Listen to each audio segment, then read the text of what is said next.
ये कहानी है वुडन ट्रैक्टर। पश्चिमी भारत में रामपुरी नाम का एक गांव था, जहां काशी नाम का एक व्यक्ति रहता था। काशी एक किसान था। उसने इस साल प्याज की फसल उगाई थी।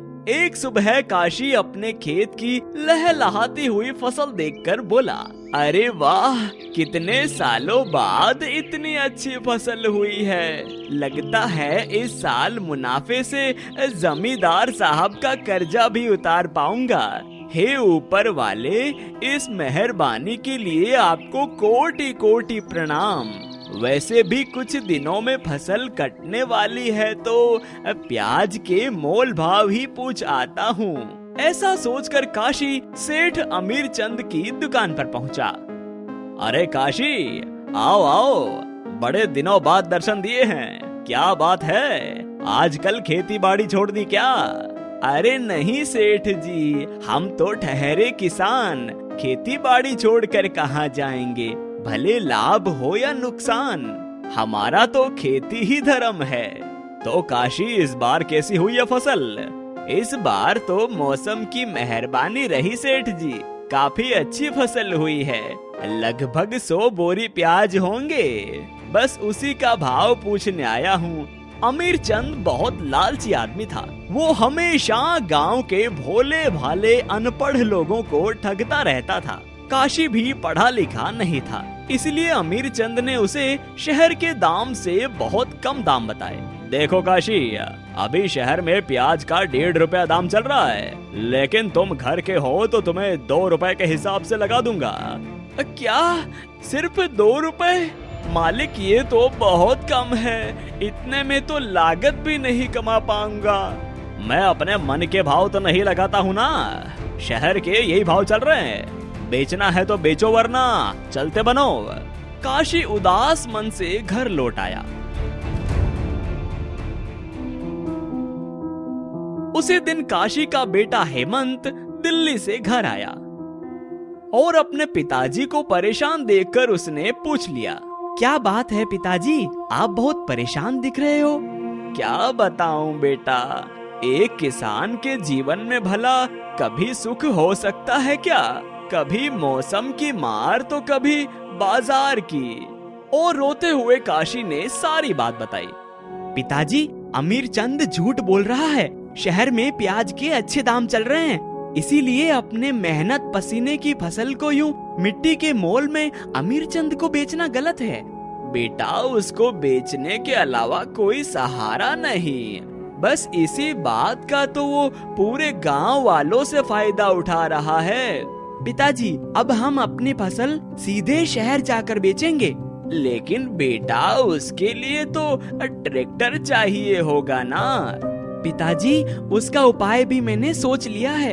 आखिर मैकेनिकल से इंजीनियरिंग की है मैंने। अब तो बस आप आराम कीजिए, क्योंकि मैं वुडन ट्रैक्टर बनाऊंगा, जिसमें लागत भी बिल्कुल कम है। हेमंत उसी दिन से वुडन ट्रैक्टर बनाने में जुट गया।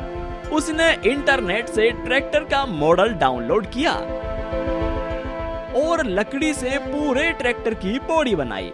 फिर उसमें कबाड़ी से लाकर एक पुराना डीजल इंजन फिट किया और लगातार मेहनत करने के बाद आखिर हेमंत ने वुडन ट्रैक्टर तैयार कर ही लिया। फसल कट जाने के बाद हेमंत अपने वुडन ट्रैक्टर से सारे प्याज शहर में अच्छे दाम में बेच आया। उसके बाद गांव के सारे लोग वुडन ट्रैक्टर से शहर में फसल बेचने लगे।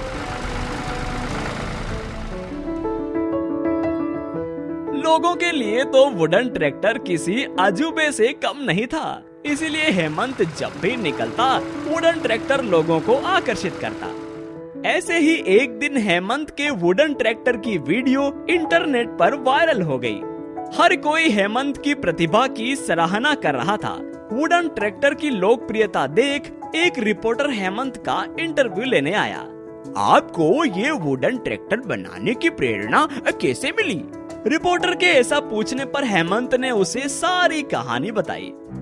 अमीर चंद के धोखेबाजी की बात लाइव न्यूज में आने पर पुलिस ने एक्शन लिया और अमीर चंद को फ्रॉड और लूट के जुर्म में जेल भेज दिया। और हेमंत को उसकी प्रतिभा और लोकप्रियता के कारण एक बड़ी कार कंपनी में जॉब मिल गई। ये कहानी है जादुई नाव।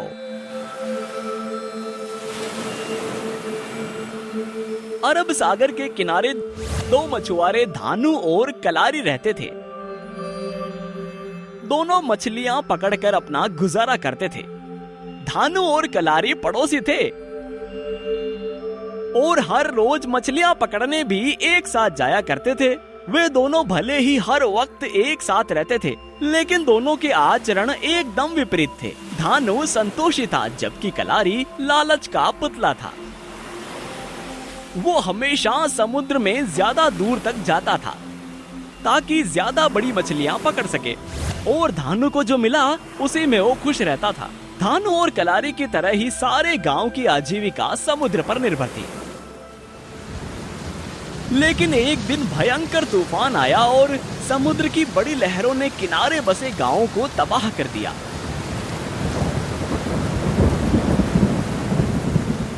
जो बीच में आया उसे बहा ले गया।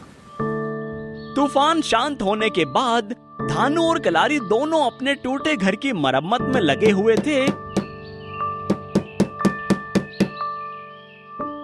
कि तभी वहां एक साधु आए और कलारी से कहा, मैं कुंभ के लिए यात्रा कर रहा था, लेकिन इस तूफान की वजह से आगे नहीं जा पा रहा हूँ। इसीलिए अगर तुम्हें कोई आपत्ति ना हो तो कुछ दिन के लिए आश्रय का इच्छुक हूँ। अरे महानुभाव, आपको दिख नहीं रहा? यहाँ हमारे खुद के सिर पर छत नहीं है, तो फिर आपको कहाँ ठिकाना दे? चलिए कहीं और देखिए। धानु को कलारी का व्यवहार उचित नहीं लगा तो उसने साधु के पास जाकर कहा, मुनिवर, आप मेरे घर रुक जाइए। मेरे पास ज्यादा धन तो नहीं है, लेकिन आपको कोई परेशानी नहीं होने दूंगा। और धानु ने साधु की सच्चे दिल से सेवा की। तो एक दिन साधु ने कहा, धानु, तुम धन से भले ही गरीब हो, लेकिन हृदय के बहुत अमीर हो। तुम्हारी दिलेरी देखकर तो मन प्रसन्न हो गया। यहाँ से पूर्व की ओर चलने पर सुरवती नदी के किनारे तुम्हें एक नाव मिलेगी, वही तुम्हारा इनाम है। ऐसा कहकर साधु महाराज ने अपने गंतव्य की ओर प्रस्थान किया। धानु ने पूर्व की ओर यात्रा शुरू की। कुछ दिन चलने के बाद वो नाव तक पहुंच गया।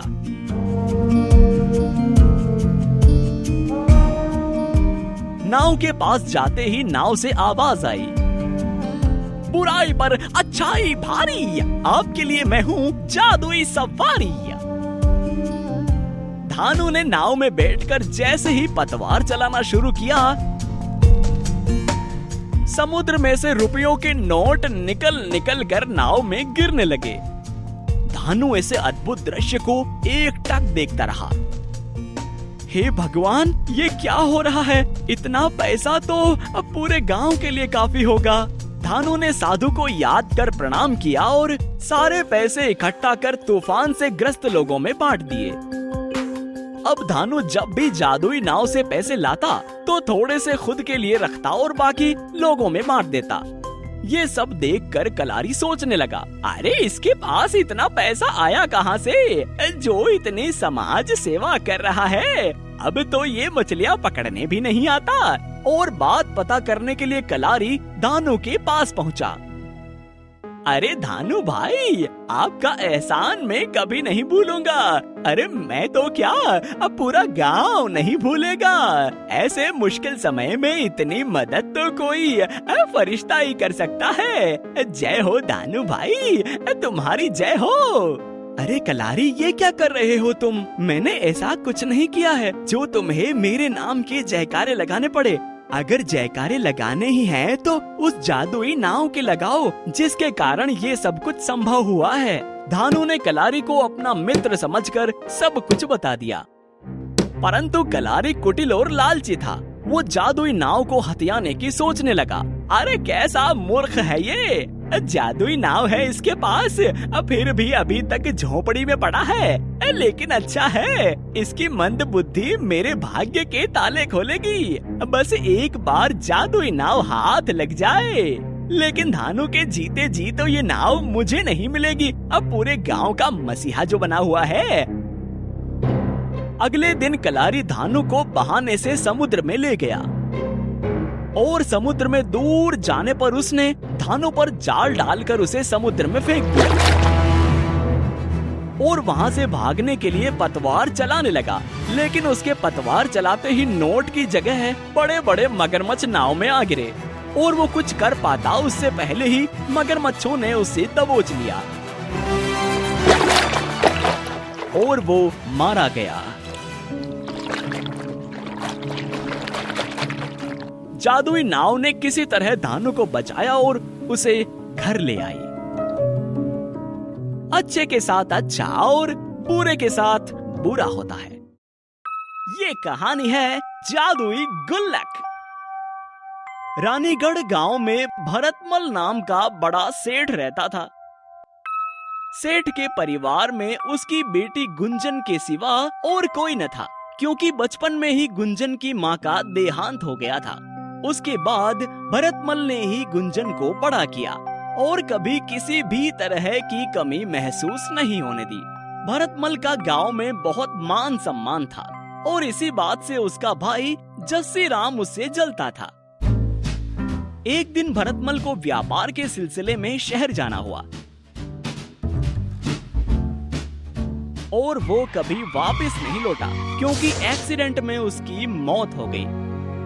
अपने पिताजी भरतमल के गुजर जाने के बाद गुंजन पूरी तरह से टूट गई और हताश रहने लगी। इसी वक्त का फायदा उठाकर जस्सी राम ने भरतमल की सारी जायदाद हड़प ली और एक एक करके घर की सारी कीमती चीजों को बेचने लगा। तो गुंजन ने इस बात का कड़ाई से विरोध किया। इस घर की चीजों के अलावा मेरे पास पिताजी की कोई निशानी नहीं है, इसलिए आप किसी भी चीज को नहीं बेचोगे। अरे ये लड़की तो मेरे गले की हड्डी बन गई है, हड्डी। इसको जल्दी कहीं ठिकाने लगाना पड़ेगा। फिर एक दिन मौका पाकर जस्सी राम ने गुंजन से कहा, अरे गुंजन बेटी, तुम्हारे नाना जी तुम्हें याद कर रहे हैं और तुम्हें महीने भर ननिहाल में रुकने का कह रहे हैं, तो जल्दी से जरूरी सामान बांध लो, हमें आज ही ननिहाल के लिए निकलना है। और जस्सी राम ननिहाल के बहाने गुंजन को शहर में अनजान जगह पर छोड़ आया। अनजान शहर में गुंजन भूखी प्यासी भटकने लगी कि शायद कोई सहायता मिल जाए और वो वापस घर चली आए, लेकिन ऐसा कुछ नहीं हुआ। आखिर गुंजन हताश हो गई और अपने पिता को बार बार याद करके रोने लगी। गुंजन बहुत थकी हुई थी, इसीलिए बैठते ही उसे नींद आ गई और तभी उसे सपना आया कि वो अपने पिता के कहने पर अपने गुल्लक को हाथ से रगड़ रही है और उसमें से ढेर सारे नोट निकल रहे हैं। तभी अचानक से गुंजन की नींद टूटी और वो अपने सपने के बारे में सोचने लगी।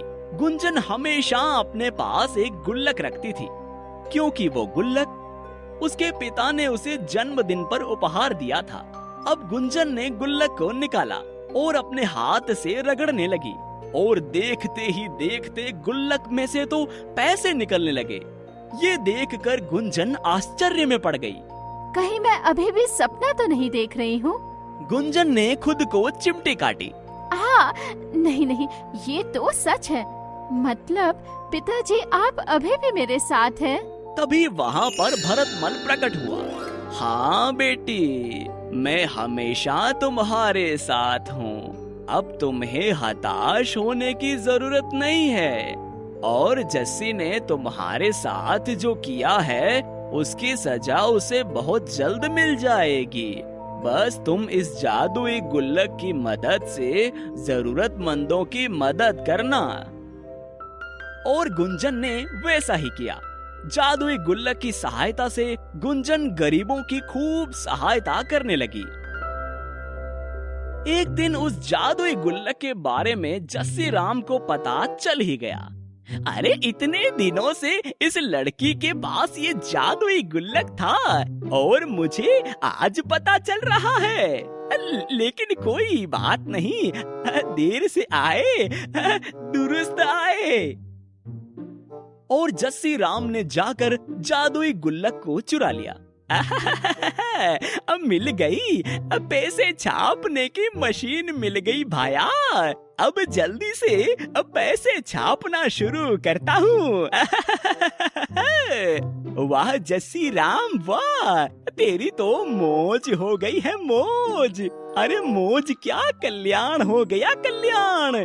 और जस्सी राम ने गुल्लक की सहायता से ढेर सारे रुपए निकाले, लेकिन उसकी बुरी करतूतों के कारण वो सारे नोट नकली निकले थे और जस्सी राम ये बात नहीं जानता था। जस्सी राम सारे पैसे लेकर सोना खरीदने के लिए सुनार की दुकान पर पहुंचा, लेकिन सुनार तो सुनार ठहरा। सुनार देखते ही समझ गया कि सारे नोट नकली हैं और सुनार ने चुपके से पुलिस को बुलवा लिया। फिर पुलिस ने नकली नोट जब्त करने के लिए जस्सी राम के घर छापा मारा। तभी पुलिस को पता चला कि नकली नोट के साथ साथ इसने किसी और के घर पर भी कब्जा किया हुआ है। तो फिर पुलिस वाला बोला, क्यों? अरे क्यों धोखेबाज 420 नकली नोट देकर ठगी करता है और अपने ही भाई की जायदाद हथियाता है। अरे अरे अरे साहब, आप ये क्या बात कर रहे हो? मैं कुछ समझा नहीं। हवालात की हवा खाएगा तो सब समझ में आ जाएगा। चलो ले जाकर जेल में डालो इसे। और पुलिस जस्सी राम को जेल में डाल देती है। गुंजन वापस अपने घर में लौट आती है और जादुई गुल्लक से सबकी सहायता करती है।